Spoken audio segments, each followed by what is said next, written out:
So, after everything we've seen, what exactly is Stranger Things Season 5, Volume 2 going to be like? What do we truly know about this final chapter? Because when we combine the biggest leaks from last year's filming with the trailers and teasers Netflix has already dropped, a very clear picture starts forming. Some things in Volume 2 are 100% confirmed, like the military hunting down our characters, Dr. K's return, and of course, the emotional storm surrounding Max's fate. Other things aren't officially confirmed, but the clues are so strong that they practically reveal the direction this story is heading. Where will Volume 2 end? Who survives? How does Max escape? And what is Vecna's final move? Yeah, in this video, I'm breaking down every major clue, every hidden detail, every possible spoiler that gives us the clearest look yet at Stranger Things Season 5, Volume 2. Hey Stranger Things fam! It's Explainverse here, and I'm your host, Jake. Before we jump in, I just want to say thank you. We recently crossed 36,000 subscribers, and honestly, I can't express how much your support means. Every comment, every like, every share, you guys made this journey possible. And a very special thank you to our channel members, Lubakai8064 and Mamalara6414. Not just for joining, but for believing in this channel, in this community, and in me. Your support isn't just noticed, it's felt deeply. This isn't my channel anymore, it's our channel, built together, brick by brick, video by video. To everyone watching, thank you for being part of this growing family. If you ever want to support the channel even more, feel free to join as a member. Your name might be the next one I shout out here. Now, without wasting any more time, let's dive straight into the biggest secrets of Stranger Things Season 5, Volume 2. To understand what should happen in Volume 2, we have to go back to the final seconds of Volume 1, that chilling moment where Will uses Vecna's powers. The whole thing ends with a close-up on Will's face, and that single shot opens the door to a lot of possibilities. Because here's what that moment really means. The characters are finally going to understand that Will isn't just Vecna's radio receiver. He's not just picking up signals. He can influence things. He can affect the creatures. He can reshape the environment. He's basically a reflection of Vecna's powers. Not his own powers, but Vecna's powers borrowed. And once the group realizes this, the natural next step becomes clear. How do we use this against Vecna? This directly connects to the main mission of Volume 1. Since the start of the season, everything revolved around one objective: finding Vecna. Every crawl, every mission, every risk they took was about locating him. Volume 1 ends with that objective achieved. Not the way they wanted, but Vecna finally reveals himself. So now Volume 2 shifts to the next logical phase. We know where he is. Now how do we kill him? Especially now that he's far more powerful than before. Meanwhile, deep in the Upside Down, inside Dr. K's lab, we've got 11, Hopper, and now Kali, 008. And none of them, especially 11, have any idea what just happened with Will. They don't know Vecna appeared. They don't know Will used powers. So there has to be some sort of communication, some discovery, some connection between the groups for this information to travel. And then we have Dr. K herself. Up until now, she was heavily focused on military protocols, containment, and placing the blame on 11. She claimed she had no knowledge of Vecna, or maybe pretended she didn't. But now, Vecna literally appeared in front of the entire military unit. She knows Vecna is real. She knows he's more powerful than 11. And whether she admits it or not, she has to acknowledge that 11 isn't the cause of the problem. Vecna is. But here's the twist. Even if she realizes 11 isn't the threat, that doesn't mean she'll stop targeting her. In fact, she may start viewing 11 as the only solution. She knows the kids, this group, are the key to stopping Vecna. And since military weapons did absolutely nothing to him, she's going to go straight to the one weapon that might work: 11. And all of this brings us to the first major filming spoiler we got about Volume 2 from last year. Dr. K and the military discover WSQK. Everything suggests, not confirmed, but strongly suggested, that this happens in Episode 5, titled Shock Jock. This episode is directed by Frank Darabont. Yes, the same Frank Darabont who helped create The Walking Dead and who already directed Episode 3, The Turnbow Trap, one of the craziest episodes of the season. We even have behind-the-scenes photos of Darabont directing his second episode, and those photos show him at WSQK, filming the exact moment the military arrives at the radio station. In those shots, Linda Hamilton, Dr. K, is on set, along with her stunt double, which tells us something else too. There are action scenes happening at the radio, and Dr. K is in the middle of them. But not only Dr. K shows up there, right? She arrives with several military units, including members of the Wolfpack, her own special little task force. How exactly she discovers WSQK, how she learns the gang is hiding there, that still isn't confirmed, but it's almost guaranteed she picks up some kind of clue from Eleven's presence in the lab. Whatever she finds out, she finds it fast, right at the beginning of Volume 2. Anyway, moving on, the next big point we do know about Volume 2 is something that didn't just come from filming. We originally found out during production, but now multiple trailers and teasers already show it clearly: the Demodog attack on the hospital. Vecna sends this attack specifically to kill Max physically, because inside his mind, Max is no longer under his control. And Lucas will be carrying Max through the hospital while running up that hill plays on the little radio. Meanwhile, inside Vecna's mind, Max and Holly will be working together to push toward that portal, because the song is what guides Max to the exit. This whole plotline is one of the biggest internal blows Vecna takes. Max literally built a whole apartment inside his mind. So obviously, Vecna retaliates. It's possible the attack begins at the end of Episode 5 and continues into Episode 6, or it might start fully in Episode 6, especially because Episode 6 is titled Escape from Camazotz. And as we already know, Camazotz is the name Holly gives to the mental world they're trapped in, Vecna's mind world. And this leads us directly into another major spoiler. We don't know the exact timing. These leaks aren't in chronological order, but Lucas escaping the hospital with Max and taking her to WSQK is already confirmed through Netflix BTS photos. And Max waking up from her coma? Yes, that's happening in Volume 2. All signs point to a 90% plus certainty that Max wakes up sometime in these final episodes. It might be at the end of Episode 6. It might be one of the closing moments of Episode 7.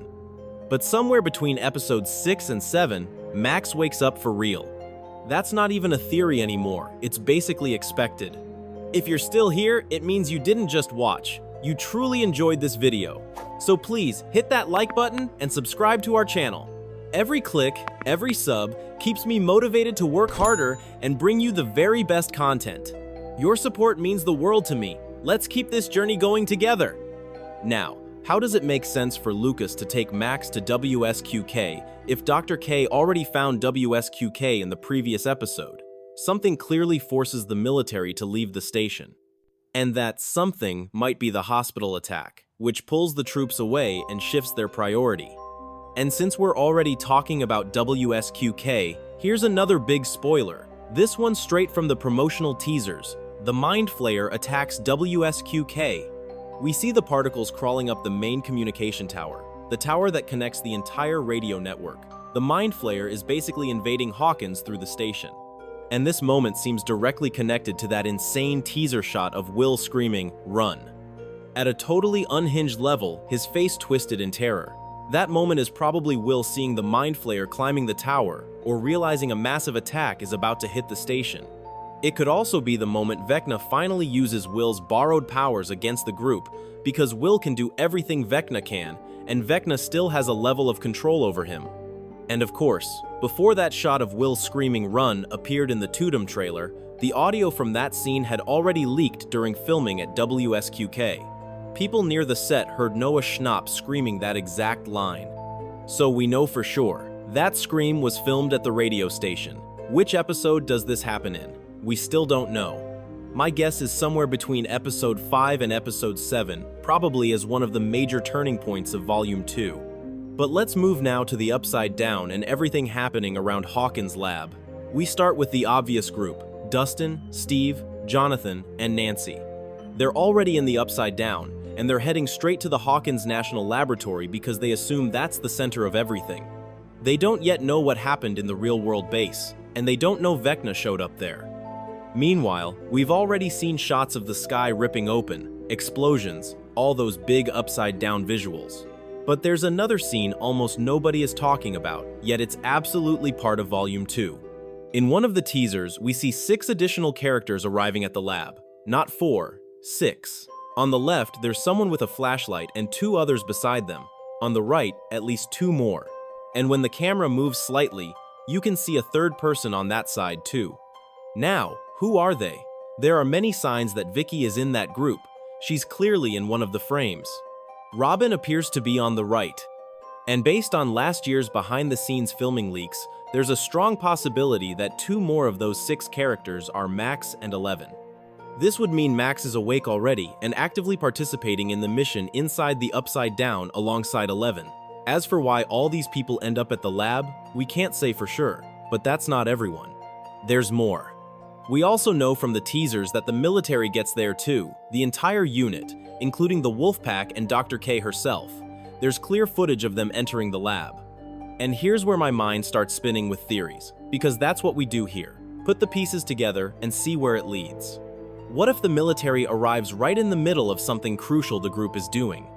Something that triggers that massive electromagnetic explosion we've seen, the one that looks like it destroys the gates of the Upside Down. Maybe our main characters are protected somehow. But the military, arriving at the exact wrong moment, gets caught in the blast. If not that exact scenario, I at least think that when the big explosion happens, there will already be a ton of people inside the lab, our group of 6, the original 4, and the whole military unit. Everyone converging in the same place at the same time. Again, this part is just theory. But what isn't theory is this. 6 characters from the group go to Hawkins Lab and the military goes there too. That's confirmed from the materials. But now I want to move on to Henry Creel, Vecna. Because if there's one major spoiler we do have about him in Volume 2, it's this. The show will finally open the door for his redemption arc. Not redemption in the sense of he becomes good, but redemption in the sense of finally showing his side of the story, why he became the monster he is. And based on everything we've seen, combining filming information with the context from Volume 1, one thing is becoming more and more clear.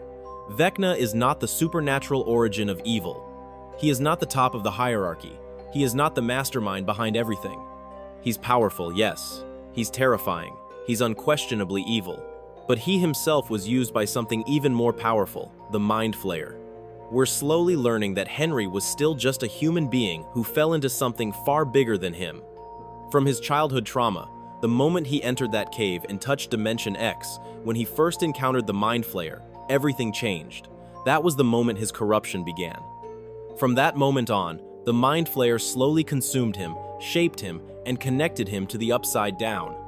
Vecna may have his own twisted vision for the world, but the overarching feeling is that the Mind Flayer has been the one pulling the strings the whole time. Now, this part isn't 100% confirmed. We don't know if Volume 2 will outright reveal the Mind Flayer as the true final villain. Maybe they'll show that scene. Maybe they'll end a chapter with that reveal. Maybe not. But what is a Volume 2 spoiler? What is something we can confidently expect?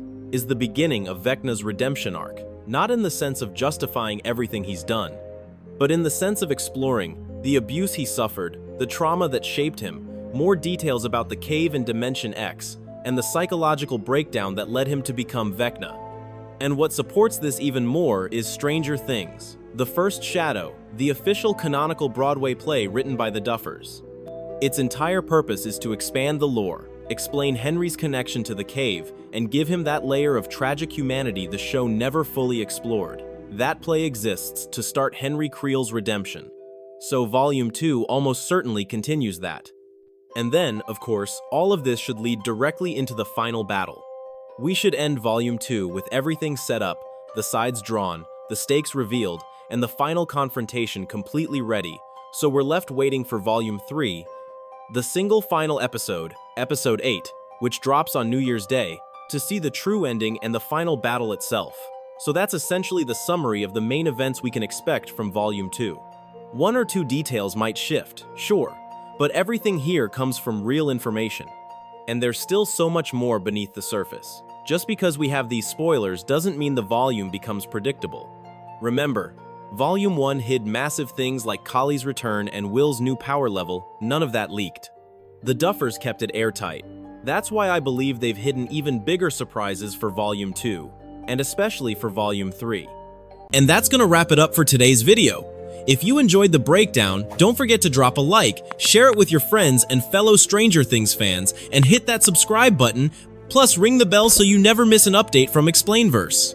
Thanks so much for watching. You guys are the best, and as always, I'll see you in the next one. Stay strange, and peace out. Open eye, feel the waves cut through me, hypnotized by the sounds I breathe.